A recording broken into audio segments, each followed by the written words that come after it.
اصل میں تزکیہ جو ہے نا وہ بہت ضروری ہے. اصل میں ہماری ضروریات جو ہے نا وہ ایمان اور علم ہماری سب سے بڑی ضروریات ہیں، اور اسی کے نتیجے میں ہمارا طرز زندگی صحیح ہوتا ہے اور صحیح رہ سکتا ہے.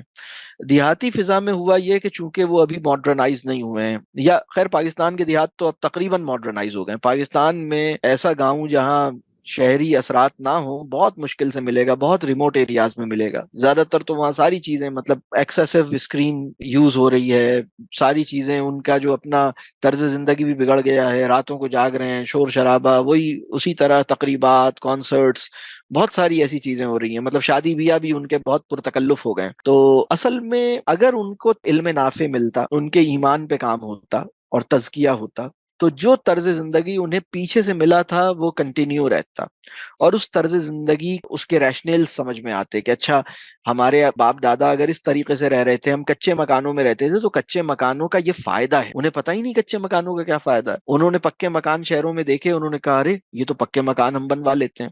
اس وقت پاکستان کے دیہاتوں میں جو گھر ہیں ان میں ایئر کنڈیشن لگے ہوئے ہیں، پتہ ہے نا آپ کو، اے سی لگا ہوا ہے. گاؤں دیہات کی بات کر رہا ہوں. اور اسی طرح ساری اور چیزیں لگی ہوئی ہیں، اس لیے کہ ان کے خیال میں ایئر کنڈیشنر جو ہے وہ ایئر کی کنڈیشن کو اچھا کرتا ہے، ان کا یہ خیال ہے. حالانکہ ایئر کنڈیشن وہ چیز ہے جو ایئر کی کنڈیشن کو خراب کرتی ہے، مطلب ایئر کے لیے ٹھیک نہیں ہے. تو ان کے مکانات اب ویسے نہیں رہے، ان کا طرز زندگی ویسا نہیں رہا، اور پھر وہ حسد اور لالچ اور بدگمانی اور غیبت، وہ سارے امراض پیدا ہو گئے. یہ امراض کیسے صحیح ہوتے؟ اگر ان کو علم نافع ملتا، ان کو زندگی کی حقیقت سمجھائی جاتی. یعنی جس علم کی انسانوں کو اصل میں ضرورت ہے وہ علم تعلیمی نظام سے پیدا نہیں ہو رہا. وہ علم یعنی اسکول کھلے ہوئے ہیں ان علاقوں میں. پاکستان کے اندر اب ایسے گاؤں نہیں ہیں جہاں اسکول نہ ہوتے ہوں، بہت سارے گاؤں ہیں جہاں اسکول ہوتے ہیں، پرائمری لیول تک، سیکنڈری لیول تک بہت سی جگہوں پہ اسکولز ہیں. یہ آپ کے علم میں ہوگا کہ ایسا نہیں ہے کہ اسکول نہیں ہے، کچھ نہ کچھ ایکسس ہے اور بڑھ رہا ہے، اور ود ان فیو ایئرز وہاں پہ بن جائیں گے. اسکولز نہیں ہیں تو، اور تقریباً بن گئے ہیں بہت سی جگہوں پہ، نیٹ ورکس ہیں اسکولز کے. لیکن اس کے باوجود جو علم چاہیے نا وہ علم نہیں ہے. تو وہ یہ کام کیسے ہوگا؟ یہ تربیہ موومنٹ اسی چیز کا نام ہے. مطلب یہ علم دیا جائے لوگوں کو.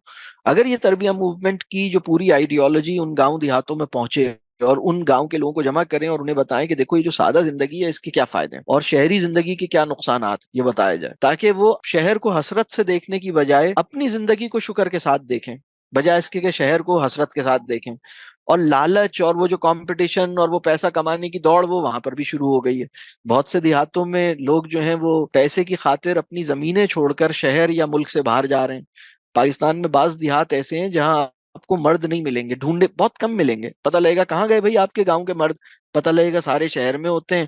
بہت سے علاقے تو ایسے ہیں جن کی پورے پورے گاؤں خالی ہو گئے، وہ ملک سے باہر ہیں، وہ یو کے میں ہیں، جرمنی میں ہیں، کہیں اور ہیں، دوسرے ملکوں میں رہتے ہیں. پورا گاؤں خالی ہو گیا اور یہ تزکیہ نہیں ہوا، لہٰذا یہ پرابلمس پیدا ہوئے. تو دیکھیں لائف سٹائل کو ٹھیک رکھنا یہ تزکیے کے نتیجے میں ممکن ہوگا. لیکن اگر لائف سٹائل ویسے ٹھیک ہے، پہلے سے ٹھیک ہے، جیسے گاؤں دیہاتی آدمی ہے، اس کا مطلب یہ نہیں ہے کہ لائف سٹائل ٹھیک ہے تو تزکیے کی ضرورت نہیں ہے. تزکیے کی ضرورت تو ہے. تمہارے دل میں اگر غلط خواہشات پیدا ہو گئیں تو تم اس طرز زندگی پہ کھڑے نہیں رہ سکو گے. تمہارے دل کو غلط خواہشات سے پاک کیا جائے تو وہ تزکیے کا عمل ہے کہ دل کے اندر خواہشات کو پاک کیا جائے. اور پھر تمہارے ذہن میں اگر کوئی شک پیدا ہو رہا ہے اور تمہارے ذہن میں کوئی غلط کنفیوژنس کو ریزالو کیا جائے اور غلط قسم کی تھاٹس کو ریزالو کیا جائے، بدگمانیوں کو ختم کیا جائے، اس سب کے لیے علم نافع، یہ سب چیزیں چاہیے. اللہ آسان کرے.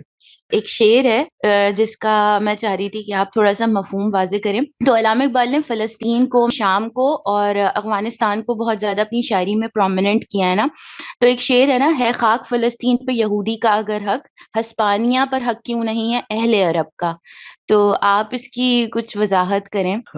اصل میں اقبال نے جو ان کا کلیم ہے نا کہ یہ ہمارا حق ہے، اس کے جواب میں اقبال کا استدلال ہے کہ بھائی اگر تم یہ سمجھتے ہو کہ یہاں پر تمہارا حق ہے تو پھر مسلمان بھی دعویٰ کر دیں، جو ساؤتھ آف اسپین ہے، اندلوزیا ہے، اس کی بیسس پر یہاں پر کلیم کیا جا سکتا ہے. تو اصل میں جو ان کا دعویٰ ہے وہ دعویٰ ٹھیک نہیں ہے جس طرح وہ کلیم کرتے ہیں. اس کے رد میں انہوں نے، اقبال نے یہ بات کہی. ہادی صاحب بتائیں یہ واضح ہے یہ یا اس میں کوئی اور پہلو ہے؟ ہادی صاحب موجود ہیں تو ان سے بھی ذرا ایسا نہ ہو کہ میں کوئی غلط مفہوم پیش کر دوں. آپ نے صحیح فرمایا. وہ دلیل وہی ہے کہ یہودیوں کا جو دعویٰ ہے وہ 2500-3000 سال پہلے اگر وہاں کے شہری تھے. یہ مندلس میں مشکل سے 700-800 سال ہوئے ہیں. تو اگر 2500 سال پرانے دعوے کو انٹرٹین کیا جائے گا تو جو ہمارا نسبتاً کم پرانا ہے 700-800 سال پہلے کی بات ہے, تو یعنی جو آپ نے فرمایا وہی بات تھی. ٹھیک ہے جی, بہت شکریہ. سر مجھے یہ پوچھنا تھا کہ جیسے الحمدللہ بھی ہمیں تھوڑی سی کلیئرٹی ہو گئی کہ کیا ہمیں کھانا ہے, کیسے ہمیں رہنا ہے, کیا دیکھنا ہے, کیا سننا ہے اور کیا باتیں کرنی ہیں. تو اگر ہمیں وہ جیسے ہمیں چاہیے ویسے باتیں کرنے کے لیے لوگ نہ ہو اور لوگ ہماری باتوں سے بھی کتراتے ہو اور ان کی باتوں سے ہم لوگ بیزار ہوتے ہو, تو پھر کیا کرنا چاہیے؟ ایسے لوگ نہ ملے جو ہم سے وہ باتیں کرے جو ہمیں جیسے باتیں کرنی ہے, لائک مائنڈیڈ لوگ, تو انسان کیا کرے پھر؟ راضی یہ رہے, پوچھنا تھا. یہ بھی ایک آزمائش کی. ہاں یعنی جی دیکھیں, انٹرسٹ جو ہوتا ہے نا, انٹرسٹ جی تعلق قائم کرنے کی بھی بڑی وجہ نہیں. یعنی کسی صاحب نے مجھ سے پوچھا, کسی بچی نے کہا, تو شادی ہو رہی تھی, کہ وہ سر ان کے انٹرسٹ کیا ہیں, میرے انٹرسٹ, وہ ان کے انٹرسٹ یہ ہیں, میرے انٹرسٹ یہ ہیں.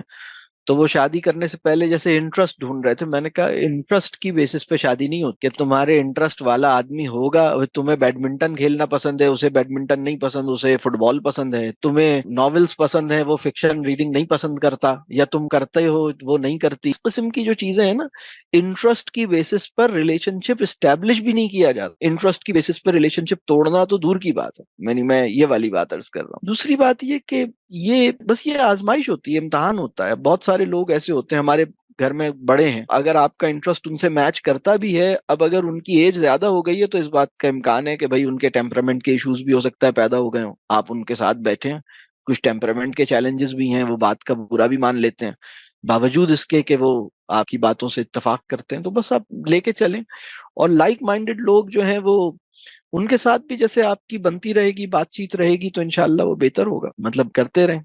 نئے جو لوگ ہیں نا, وہ دیکھیں, آپ جب اپنی چیزیں شیئر کریں گی, محبت کے ساتھ کریں گی, تو لوگوں کا بھی یعنی یہ بھی ایک سیکھنے کی صلاحیت ہے کہ میں ان باتوں کو کیسے, کامن انٹرسٹ کی چیزوں کو کیسے تلاش کروں, اور جو ہماری پوری دعوت ہے اس میں سامنے والے کی دلچسپی کیسے پیدا کروں, کیسے ان چیزوں کی طرف متوجہ کروں. تو یہ اللہ سے مانگیں, اللہ عطا کرے گا.